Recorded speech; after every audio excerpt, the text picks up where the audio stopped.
Hi, I'm Kris Holland, Head of Marketing at Charlton Morris. Over lockdown, we made the most of LinkedIn's new poll feature to find out more about how our audience of over 200,000 followers wanted to work and will continue to work in a post-COVID-19 world. And here we are in our brand new offices in the centre of Leeds in our new TV wall to take you through some of the results of those polls.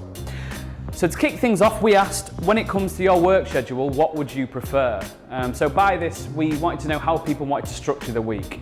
The options we gave were a 4-day week, flexible start and finish times, choose your own work schedule, or the traditional 5-day week.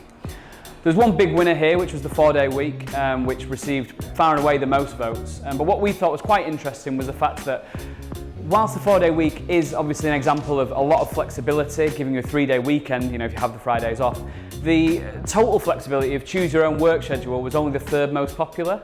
So it did show that some people probably do want a little bit of structure in their working weeks. So we wanted to explore that a little bit further with our next question, and we asked about the 4-day week specifically and said, would the 4-day week work for you? So again, we had almost 1,000 people come back to this, which was fantastic. The options we gave were, I'd love it, it wouldn't work for us, I need to know more, or other. A massive 75% of the vote came back and said that they would love it, which was really interesting. We had one comment on there as well from Pavel, who said that he did work a 4-day week and that 3-day weekend meant that he had a lot more flexibility, a lot more time to spend with his family, which was the big benefit for him. We've actually just recorded an episode of our podcast, CM Conversations, which is about the 4-day week, where I interviewed the CEO of the consultancy, Charlotte Lockhart. And if you want to know a little bit more about that and how it would all work, then I recommend going there and having a listen.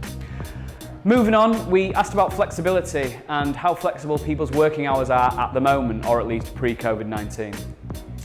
The options we gave were, do people work those set hours, Monday to Friday, 9 to 5? Do they have a flexible start and finish time, choose your own hours, or something different? The winner, which was a little bit surprising, was the flexible start and finish times. And the reason I say it's surprising is because I think that this is a real indicator that the world of work is moving forward. I think if we'd have done this poll, 5 years ago, then this side, the set hours and days, would have probably had a lot more votes. And I think as we move on, as flexibility increases in the workplace, we're probably going to see this number of votes increase and that continue to go down as flexibility becomes more of a desirable trait to have in a workplace from employees. Working from home was the big topic of lockdown, as a lot of people had to work from home who'd never done it before.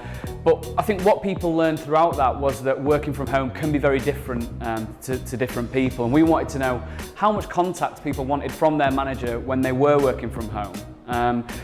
More than once a day, every other day, or something else. This was really close. There was less than 15 votes in it between every other day and once a day, which again said to us that people do want a little bit of structure. People do want to know that someone is there, supervising, making sure that things are going all right. But they maybe don't want to be checked up on all the time. That being said, there were still 85 people of the 670, which is quite a big proportion, who said that they wanted that more than once a day check-in with the manager. They really wanted to be in really, really regular contact. So, that led us to our last question, and something that is a bit of a swear word in modern business, which is micromanagement. We said, can there be a place for micromanagement in modern business? The options we gave were no, never, yes in process-driven roles, yes in small businesses, or something else. And to be honest, we expected the no, never column to be far, far and away the most popular answer here. It was the most popular, but not by that much. We were quite surprised. 25% of the respondents felt that micromanagement did have a place in process-driven roles, and a significant proportion of the votes felt that in small businesses, where I suppose a bad decision can make things go wrong and be more significant, make bigger mistakes, that maybe micromanagement should be there to make sure that everything's going to plan.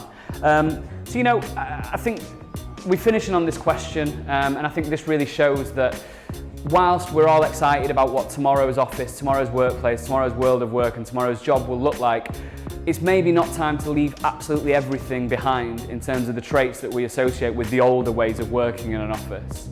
But yeah, we've really enjoyed this process. We've found this feature really, really interesting. We're going to keep doing this, keep testing the temperature of our audience. So if there is anything you'd like to find out about, anything you'd like to discuss, then please get in touch with one of our team. And thanks a lot for watching.